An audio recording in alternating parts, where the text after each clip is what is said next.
মুর্শিদাবাদ জুড়ে অনুপ্রবেশকারী ছড়াছড়ি।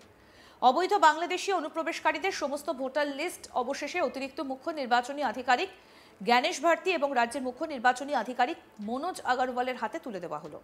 অভিযোগ, প্রায় 2,68,000 ভোটার, যার মধ্যে বাংলাদেশি অনুপ্রবেশকারী মৃত ভোটার এর লিস্ট রয়েছে। আর তা নিয়ে শোরগোল পড়ে গিয়েছে রাজ্য রাজনীতিতে। মুর্শিদাবাদের অতিরিক্ত নির্বাচনী আধিকারিকের হাতে অবৈধ অনুপ্রবেশকারীদের ভোটার একটা লিস্ট তুলে দিলেন প্রাক্তন বিজেপি জেলা সভাপতি শাখারব সরকার। এসআইআর এর পরিস্থিতি খতিয়ে দেখতে বহরমপুরে এলেন অতিরিক্ত মুখ্য নির্বাচনী আধিকারিক জ্ঞানেশ ভারতী এবং রাজ্যের মুখ্য নির্বাচনী আধিকারিক মনোজ আগরওয়াল সহ অন্যান্য আধিকারিকরা। কৃষ্ণনগর থেকে বহরমপুর সার্কিট হাউসে এসে পৌঁছন মুর্শিদাবাদের জেলা শাসক তথা নির্বাচনী আধিকারিক সহ অন্যান্য আধিকারিকদের সঙ্গে বৈঠক করছেন তিনি। জেলার এসআইআর এর পরিপ্রেক্ষিতে কাজের অগ্রগতি সম্পর্কে আলোচনার পাশাপাশি অন্যান্য বিষয়েও চলছে আলোচনা। বিজেপির প্রাক্তন বহরমপুর সাংগঠনিক জেলা সভাপতি শাখারব সরকার অভিযোগ করেছেন, দীর্ঘদিন থেকে তিনি একটা অবৈধ বাংলাদেশি অনুপ্রবেশকারীদের ভোটার লিস্ট দেবার চেষ্টা করেছিলেন জেলা শাসককে, কিন্তু কোনোভাবেই সেটা দিতে পারেননি। অবশেষে দীর্ঘ প্রতীক্ষার পর বুধবার রাতে অতিরিক্ত মুখ্য নির্বাচনী আধিকারিক জ্ঞানেশ ভারতী ও রাজ্যের মুখ্য নির্বাচনী আধিকারিক মনোজ আগরওয়ালের হাতে তুলে দিতে পেরেছেন। তার অভিযোগ, প্রায় 2,68,000 ভোটার, যার মধ্যে বাংলাদেশি অনুপ্রবেশকারী মৃত ভোটারের লিস্ট তিনি তুলে দিয়েছেন। তিনি একথাও জানান, আধিকারিকরা তাকে আশ্বস্ত করেছেন যে বিষয়টা গুরুত্ব দিয়ে দেখা হবে।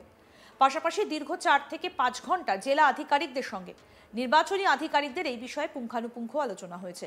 তিনি আরও জানান, আমার আশা এই লিস্ট হাতে পাওয়ার পর অবশ্যই উপযুক্ত ব্যবস্থা গ্রহণ করবেন আধিকারিকরা। কি বলছেন বিজেপি নেতা শাখারব সরকার, শুনবো।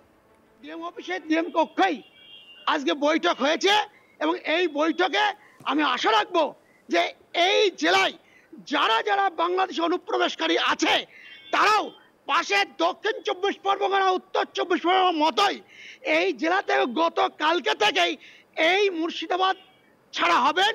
এবং আমিও বিএসএফ এর সঙ্গেও আমি আগামীকালকে কথা বলবো লালবাগ সিও সাহেবের সঙ্গে, আপনারা বর্ডারে পাহারা দেন। কারণ যত আপনার এখান থেকে ওই যে কার্বলিক অ্যাসিড যেভাবে ঢেলেছে নির্বাচন কমিশনার আমাদের বিরোধী দলনেতা শুভেন্দুদার ভাষায়, সেই সাপগুলোকে যাতে সীমান্তবর্তী বর্ডারে ধরা পড়ে।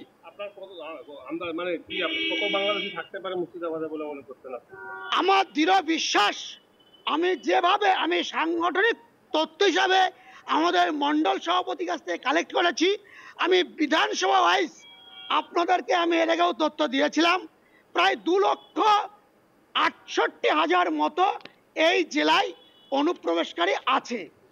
এর মধ্যে আপনার ট্রান্সফার হতে পারে, আপনার ডেড হতে পারে, আপনার বাংলাদেশি অনুপ্রবেশকারী হতে পারে। সেই অনুপ্রবেশকারীর তালিকা কিন্তু আজকে আমি পুঙ্খানু হিসেবে তুলে ধরেছি। আমি এটা ডিএম সাহেবের জন্য রেখেছিলাম, আমি দুর্ভাগ্য ডিএম সাহেবকে আমি দিতে পারিনি। কোনদিন ভাগ্য খুললেও উনি হয়তো গ্রহণ করতে পারেন।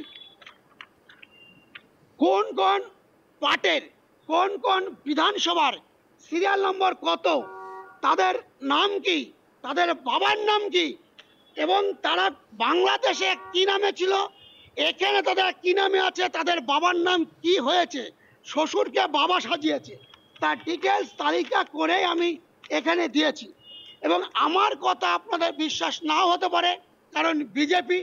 আপনি এখানে দেখুন, ভোটার লিস্ট নিয়ে এসছি, ভোটার লিস্টে কোন বিধানসভা কত নম্বর পার্ট, সেই পার্টের সিরিয়াল নম্বর কত আমি মার্ক করে দিয়েছি। সেই মার্ক অনুযায়ী আপনার প্রয়োজনে সেই ভোটার লিস্ট অনুযায়ী তাদের কাছেও যেতে পারেন। আমি অনুরোধ করব তাদের আধার কার্ড চেক করুন এবং দেখবেন তার বইয়ের আধার কার্ডে যা বাবার নাম, তার স্বামীর আধার কার্ডেও তার বাবার নাম এক।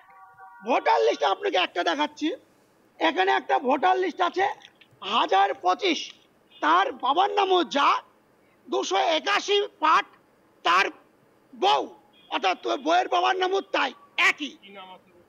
সেটা আপনারা দেখে নেবেন। সবই যদি আমি বলে দিব তাহলে সরকারের এত কোটি কোটি টাকা দিয়ে মিটিং আমার কাছে আছে, আপনারা দেখে নেবেন। আপনাদের মিডিয়াকেও দিয়ে দিয়েছি, কোনো লুকোচুপি নেই, একদম মার্ক করে দিয়েছি, আপনারা নিয়ে নেবেন। এই পড়তে গেলে গোটা রাত্রি পার হয়ে যাবে, তাও আপনারা শেষ করতে পারবেন না। আমাদের প্রতিনিধি সব্যসাচী ব্যানার্জি কি প্রতিবেদন তুলে ধরেছেন, দেখবো এবার। আমার এখানে যে হিন্দু পাড়াই বলছি আমি, যে বাংলাদেশ থেকে আসা একটি পাড়া আছে, পুরো মহল্লা, যে জায়গাটাকে হঠাৎ কলোনি বলে। হঠাৎ কলোনি, সেখানে হিন্দু পরিবারই আছে, প্রচুর হিন্দু পরিবার যারা বাংলাদেশ থেকে এসেছেন, এবং তাদেরও ভোটার কার্ড হয়ে গিয়েছে, তাদের সবারই। এবং পরবর্তীকালে যখন বাংলাদেশের যে পরিস্থিতি খারাপ হলো, তখনও কিন্তু বেশ কিছু মানুষজন এসেছেন, তারাও কিন্তু কাউরির না কাউরির রিলেটিভের বাড়িতে গিয়ে উঠেছেন। এবং পাশাপাশি যে সকল মহামেডান এলাকা আছে, সেই এলাকাগুলিতে, মুর্শিদাবাদের বিস্তীর্ণ এলাকায় আমরা একাধিকবার খবরই করেছি যে দালাল চক্র ধরা পড়েছে। এই দালাল চক্রকে, এই দালাল চক্র বাড়িতে এসেই কিন্তু বাংলাদেশিরা আশ্রয় নেয়। এই বাংলাদেশিদের আশ্রয় দেওয়া হয় কিন্তু আমাদের ইন্ডিয়ারই কোনো একটা বাড়িতে, ইন্ডিয়ারই কোনো ভারতীয় মানুষই তাকে আশ্রয় দিচ্ছেন কিছু টাকার বিনিময়ে। এবং তারা এসে, সেখানে এসে আসছেন, তারা জাল পথে আধার কার্ড তৈরি করছেন, এবং এখান থেকে ভিন রাজ্যে কাজেও চলে যাচ্ছেন, ভিন রাজ্যে গিয়ে পরিযায়ী শ্রমিকের কাজ করছেন। কেউ কেউ ফ্যামিলি হয়তো মুর্শিদাবাদ বা মুর্শিদাবাদ সংলগ্ন যে বর্ডার সংলগ্ন এলাকাগুলি আছে, মালদা, মুর্শিদাবাদ, নদিয়া, সেই এলাকাগুলিতে তাদের পরিবার থাকছে, এবং তাদের স্বামীরা বাইরে কাজে চলে যাচ্ছে। এবং শেল্টারের জায়গা কিন্তু সেই বর্ডার সীমান্তবর্তী এলাকায় কোনো না কোনো একটা বাড়িতেই হচ্ছে। সে কিন্তু ভারতীয়, সে কিছু টাকার বিনিময়ে তাকে এই এলাকায় যেমন ঢুকিয়ে দিচ্ছে, তেমনি এখানকার সমস্ত নথিপত্র সে করে দিচ্ছে, কাউরির না কাউরির নাম ভাঙিয়ে সেই নথিপত্র হয়ে যাচ্ছে। আর এই দালাল চক্রই কিন্তু অ্যাক্টিভ এই এলাকায় বলাই যেতে পারে, কারণ একাধিকবার, আর যে বস্তিগুলো হয়ে আছে সেটা প্রশাসন অবশ্যই জানে, না জানা নয়, কাউরির কাছেই অজানা কিছু নয়, কিন্তু এটা বুঝতে পারা যায় না যে কোনটা বাংলাদেশি আর কোনটা নয়। এই রকম দালাল কিন্তু আছেই, বর্ডার সীমান্তবর্তী এলাকাগুলিতে এই রকম দালাল আছে। তবে এই মুহূর্তে প্রবেশ করানোর দালাল নয়, তারা কোন পথ দিয়ে তাদেরকে বাইরে পাঠাতে পারবেন, কোন পথ দিয়ে গেলে সেফ গার্ড হবে, সেই দালাল চক্র কিন্তু অ্যাক্টিভ হয়ে আছে এবার এদেরকে পাঠানোর জন্য। কিন্তু পুলিশের সক্রিয়তা বলবো, বা বিএসএফ এর, এখনো পর্যন্ত বিএসএফ এর সেই রকম পরিমাণে প্রচুর বাংলাদেশি গ্রেপ্তারের ঘটনা আমরা পাইনি। তবে পুলিশের সক্রিয়তা, পুলিশের হাতে কিন্তু প্রচুর বাংলাদেশি ধরা পড়েছে, এবং দালালও ধরা পড়েছে। আমি মুর্শিদাবাদের ঘটনাই বলছি, যে বিগত দিনে লালগোলা, রানীতলা সহ একাধিক জায়গা থেকে কিন্তু বাংলাদেশি গ্রেপ্তার হওয়ার ঘটনা পেয়েছি। তারা কিন্তু মূলত এদিকে আসার জন্য নয়, তারা যাওয়ার জন্যই দালাল চক্রর হাত ধরছিলেন। কিন্তু এই মুর্শিদাবাদে ঢুকে পড়াটা যতটাই সহজ, মুর্শিদাবাদের বিস্তীর্ণ এলাকা, বর্ডার সংলগ্ন এলাকার কথা বলতে গেলে তো আমাকে বলতেই হবে যে আমাদের কিন্তু বিস্তীর্ণ এলাকা ফেন্সিং নেই, কাঁটার তার বিহীন বর্ডার। সেখানে বিএসএফ অবশ্যই টহলদারি চালাচ্ছে, তাদের নিজের মতো করে টহলদারি চালাচ্ছে, প্রতিনিয়ত নজরদারি চালাচ্ছে, কিন্তু বিস্তীর্ণ এলাকা জলপথ, এবং যে চর এলাকা আছে, চর এলাকায় কিন্তু কাশের জমিতে ভর্তি।